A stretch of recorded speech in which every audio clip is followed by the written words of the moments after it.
Dios te bendiga, sigue ahí conectado en todo lo que está sucediendo en esta noche, lo que el Señor está haciendo.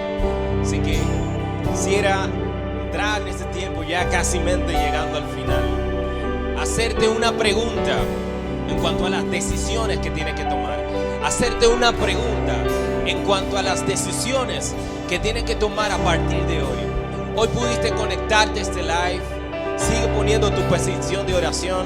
Sigue llevando ante el trono este tiempo que estamos teniendo. Y si aún alguien entiende que necesita escuchar esta palabra, envíale el link de YouTube y envíaselo, porque todavía Dios no ha terminado.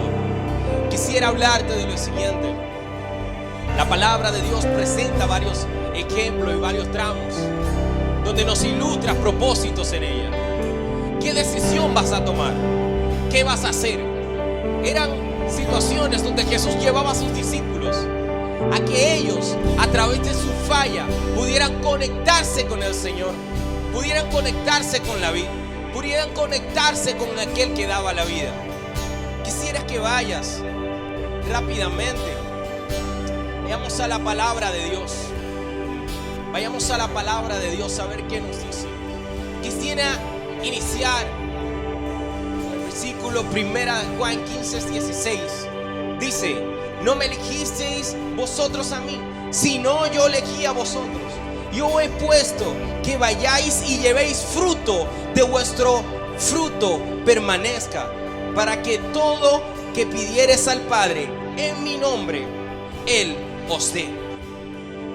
Una de las cosas claras donde Jesús hace reflejar su amor y su propósito de venir a la tierra es decirte y decirme a mí, o sea, bajo mi condición, bajo las cosas que tú puedes hacer, yo entré a tu vida primero, yo entré a tu realidad primero. Y lo que le está hablando, le está diciendo: ninguno de nosotros, ninguno de ustedes me eligieron a mí, ninguno de ustedes se acercaron al trono. El trono se acercó a ustedes porque veía una falta, veía una necesidad de que el Padre volviera con ustedes. ¿Y por qué Jesús entró a la tierra? Porque Jesús volvió y se acercó. Pero lo único que no podrás hacer es negar que Él se acercó primero. Lo único que no podrás hacer es negar que Él dio su vida primero. ¿Sabes qué? Jesús no te preguntó para intervenir en tu vida. Jesús no te preguntó para salvarte. Jesús fue, te salvó y te dio redención. Él se hizo uno con el Padre y se negó a sí mismo para ser glorificado en el Padre a través de su crucifixión. Porque es consumado es. Él cumplió su propósito. Él cumplió su propósito. ¿Sabes qué? Quiero hacerte una pregunta en esta noche. ¿Qué vas a hacer? El trono se acercó, tú no te acercaste. Este mensaje de Cristo viene. No es algo que tú puedes buscar, es algo que ya Él te ofreció. Es algo que Él confiadamente vino y se presentó. ¿Sabes que tú tienes que tomar una decisión en esta noche? Quisiera hablarte de algo muy importante. Te hablé de Jesús, pero en la Biblia habla sobre una persona que fue Pablo, escribiéndole a un joven. Y yo quiero en esta noche dirigirme a mi generación. Yo quiero en esta noche dirigirme a los Timoteos de esta generación que están escuchando el sonido de mi voz. ¿Sabe qué? No existe grande ni alto, no existe pequeño ni bajo. Existen hijos que siguen el propósito de Dios. Yo quiero hablarle a mi generación que se está yendo a la discoteca, a mi generación que está dentro de la iglesia por estar lejos del Padre. No descuides el don de Dios que hay en ti, que fue entregado mediante profecía, cuando la imposición de manos por medio de presbiterio era lo que le decía Pablo a Timoteo. ¿Sabes qué? Pablo conocía la capacidad de Timoteo. Pablo demandaba esa capacidad, porque le dice: yo reconozco la fe en que había en tu abuela Loida. Yo conozco la fe que había en tu madre. Por lo tanto, te estoy demandando, no descuide, porque lo que has recibido ha venido por generaciones. No tuve la oportunidad de nacer en un hogar cristiano, pero si algo sé, que cuando mi familia le entregó la vida al Señor, yo y mi casa serviremos al Señor. Y la vida cambió. Déjame decirte algo: Timoteo tenía gente que le había servido a Dios, pero llegó el tiempo de Timoteo. Ya no era la fe de la mamá, no era la fe de la abuela, era la fe de Timoteo. ¿Sabe por qué Pablo le diste esto? Porque Timoteo permanecía. Permanece en la palabra del Señor. Quiero hablarle en este momento a mi generación que me esté escuchando. Y déjame decirte algo, muy posiblemente sea el menos indicado, pero ¿sabes qué? Mejor valiente que cobarde con lo que Dios me llamó a hacer. Mejor valiente que cobarde con lo que Dios me llamó a hacer. Porque prefiero levantarme como un loco a tocar arpa y ir al monte y decirle: Jehová, tú eres mi socorro. Jehová, tú eres mi ayuda. Jehová, tú eres mi protector. Y hablo a aquel David que se va a enfrentar a ese Goliat y le va a decir: ¿sabes qué? Tú vienes contra espada y jabalina, pero yo voy a ti en el nombre de Jehová. Déjame decirte, los jóvenes de tu iglesia que están yendo, los jóvenes de tu iglesia que no se están conectando a Zoom, ve en el nombre de Jehová y Jehová te dará fruto en tu camino. Ve en el nombre de Jehová y ya no estarás viendo pocos conectados, porque no vas a mirar la efectividad con lo que sucede en el Zoom. Vas a mirar la efectividad con lo que va a suceder en la intimidad. Vas a mirar la efectividad con lo que va a suceder en el secreto. No se trata de una reunión grande.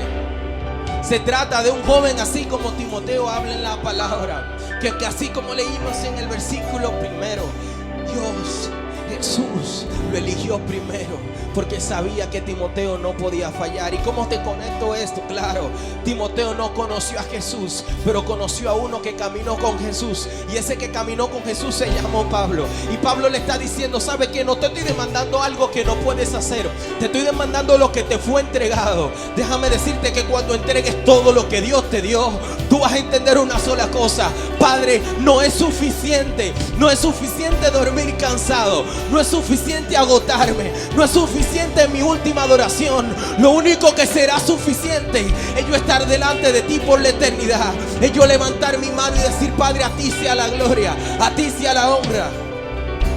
Y en esta noche hay que tomar decisiones concretas. ¿Sabes qué? Podrás ponerle mis excusas al Señor, podrás apartarte de Dios, pero lo único que no podrás negar es que Él se acercó primero. Quisiera leerte este verso bíblico que está en 2 de Timoteo 4, 1 al 15. Voy a leer unos cuantos versos. Dice: pero el Espíritu dice claramente: en los posteros tiempos algunos apostatarán de la fe, escuchando espíritus engañadores y doctrinas de demonio, por la hipocresía de mentirosos, que teniendo cauterizada la conciencia, prohibirán casarse y mandarán a abstenerse de alimentos que Dios creó para con la acción de gracias participen de ellos los creyentes y que han conocido la verdad.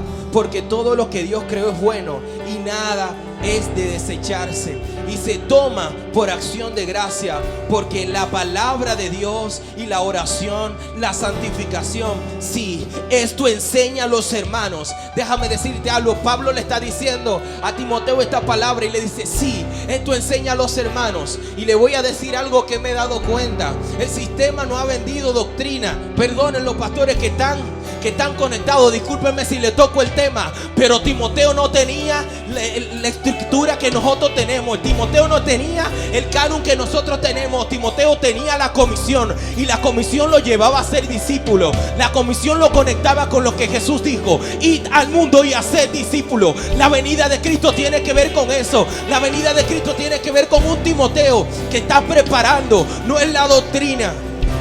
Aleluya. Quizás dirá: no, tú eres muy joven y está hablando de algo que no sabes. Sí, prefiero saber menos para aplicar más lo que de Jesús dijo. Porque no me he enfocado tanto en la institución que nos olvidamos de la relación del Padre. Nos hemos enfocado en tanto de cómo funciona el culto adentro. ¿Por qué Dios permitió esta temporada? Porque te sacó. Porque sabes que es la única manera que va a ir por el necesitado. Porque hay muchas iglesias que nunca dieron comida y tuvieron que salir a regar alimento. Porque hay muchas iglesias que nunca tuvieron una casa de adoración adentro y tuvieron que salir a regar adentro. Aleluya. Es una palabra que confronta.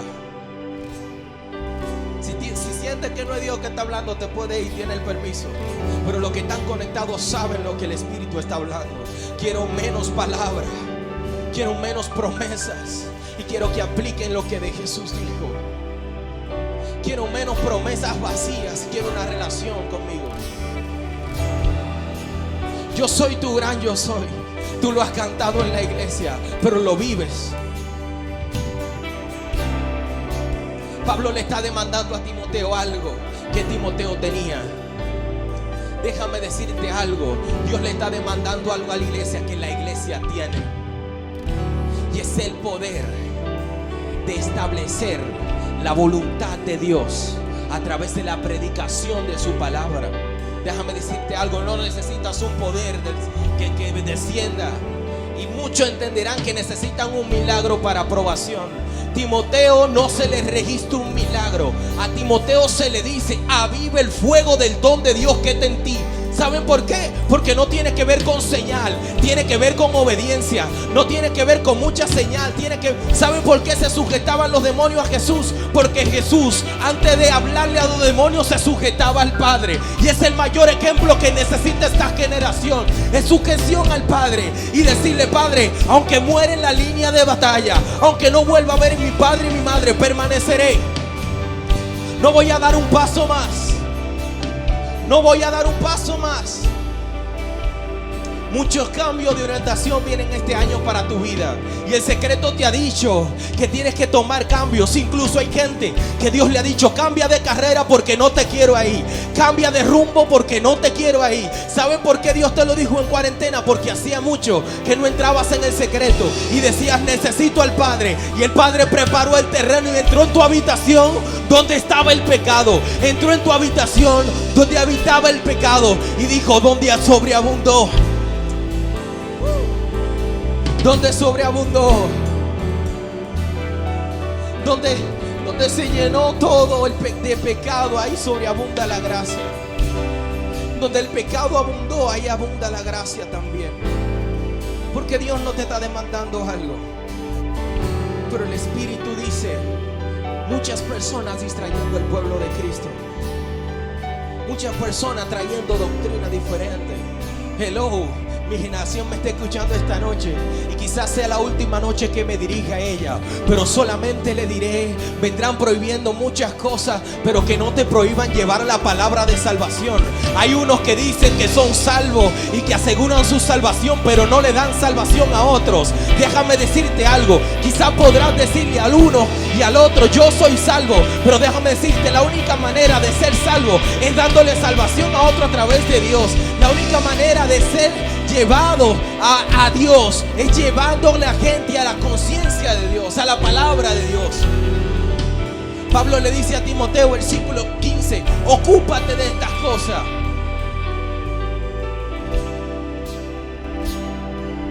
Pablo le dice: ocúpate de estas cosas. Hermano, ¿conoces al Pablo de la Biblia? Si no lo conoces, te invito a que lo conozcas. Porque Pablo le dice: ten cuidado de ti mismo. Quiero entrar a un terreno peligroso. Quiero entrar a un terreno donde quizás no quieras escuchar esta parte. Ten cuidado de ti mismo y de la doctrina. Ten cuidado de ti mismo, porque empezamos bien y terminando diciendo cosas que Dios nunca dijo. Porque empezamos bien y terminando haciendo cosas que Dios nunca dijo. Déjame decirte: ten cuidado de ti mismo. No fue el diablo que te metió el proceso. Y me explico. En una ocasión, el mismo Pablo estaba en un barco, y por no llevarse de un consejo de él, el barco tenía problemas donde sea que iba. Y Pablo se levantó y dijo: ¿saben qué? Tenemos problemas porque no escucharon mi voz, me ignoraron, hicieron caso a otro. Pero déjenme decirle algo: un ángel me visitó. Yo estoy orando por gente que, aunque haya andado con un grupo de gente que se haya apartado de la voluntad de Dios, sepa decirle: tuvo un encuentro con Dios. Así como dijo Pablo: un ángel me visitó y me dijo: todas las personas que están contigo, si permanecen ahí, estarán guardados y estarán salvos. Pero en el momento en que Pablo da la palabra, nadie le cree, porque hay mucha tormenta, hay gente desertando del barco. Porque Pablo tenía que compadecer ante el líder. Pablo tenía que compadecer ante César, pero ese mismo Pablo tenía un fruto de permanencia. Dice la palabra que al tanto que él iba hacia donde él iba, había un proceso. Y algo que me sorprende es que aquel que dice antes de lo que ocurriera, antes que pasara la tempestad, que Pablo le dice: ¿sabes qué? No es bueno que no vayamos. Muy probablemente el discernimiento, porque la palabra dice que Pablo vio que las cosas no iban bien, que la marea no iba bien, y le dijo: no es bueno que no vayamos. Discernimiento espiritual. Él no dijo que Dios le dijo, pero en el momento que tú tienes discernimiento espiritual y el grupo tiene una tormenta, tú le dices: ¿sabes qué? Dios me visitó, porque Pablo estaba conectado con el Señor y supo hacer lo siguiente. Pablo supo hacer lo siguiente. Pablo le dijo: ¿saben qué? Tuvo un encuentro con un ángel. Y esa palabra es para muchas personas que quizás no creen. Y quiero hablarle ahora a los líderes de mi generación. Estás pastoreando jóvenes que posiblemente se vayan al infierno, porque no le estás demandando como Pablo lo que espiritualmente ves de la intimidad. Cuando comienzas a orar por un joven, pasa lo que pasó con Pablo y Timoteo. ¿Sabes qué? Yo recuerdo la fe de tu madre, yo recuerdo la fe de tu abuela. Por lo tanto, el discernimiento que tenía Pablo, así como lo tuvo en el barco, lo tuvo en el pastorado, y le dijo: ¿sabes qué? Yo te demando que avives el fuego del don de Dios que hay en ti. Mi liderazgo, las personas que están liderando, los jóvenes que se están levantando, cuando le hablas a un joven y él te hable de pecado, dile: ¿sabes qué? Yo conozco lo que hay en ti, porque has entrado en intimidad y conoces a tu hijo espiritual, así como Pablo conocía a Timoteo, y le estás demandando realidades que ves desde la intimidad, que ves no de una, aleluya, no de una percepción humana, sino desde la intimidad. Y diré: ¿qué vamos a hacer? ¿Qué decisión vas a tomar? Se te van a perder. Le hacemos serie, nos disfrazamos hasta de payaso para los muchachos del ministerio de jóvenes, pero no le hablamos que hay una realidad pecaminosa que le puede costar la salvación. No le hablamos de una realidad que le puede costar la vida. ¿Sabe qué? Si hay jóvenes en tu iglesia, comienza a orar, que Dios te va a revelar. Comienza a orar. Dios te va a poner a demandarle a gente cosas que ves desde la intimidad. Él es tu Padre y Él sabe la carga que llevamos en el liderazgo de los jóvenes. Pero ¿sabe qué? Aunque sea uno como Timoteo, pero cero nunca. Aunque sea uno que le demandes, pero cero nunca. Porque quizás dirás: tu efectividad en el ministerio tiene que ver con la cantidad de jóvenes, tiene que ver con la cantidad de jóvenes que tú le dices: ¿sabes qué? Si no te apartas del pecado, si no te comportas como un salvo, vas a perder tu salvación y te vas a quedar aquí en la tierra. Iglesia, ¿qué vamos a hacer? ¿Qué decisión vamos a tomar? ¿Hacia dónde vamos a ir? Por último, esto manda y enseña: ninguno tenga en poco tu juventud, sino sé ejemplo a los creyentes en palabra, conducta, amor, espíritu, fe y pureza.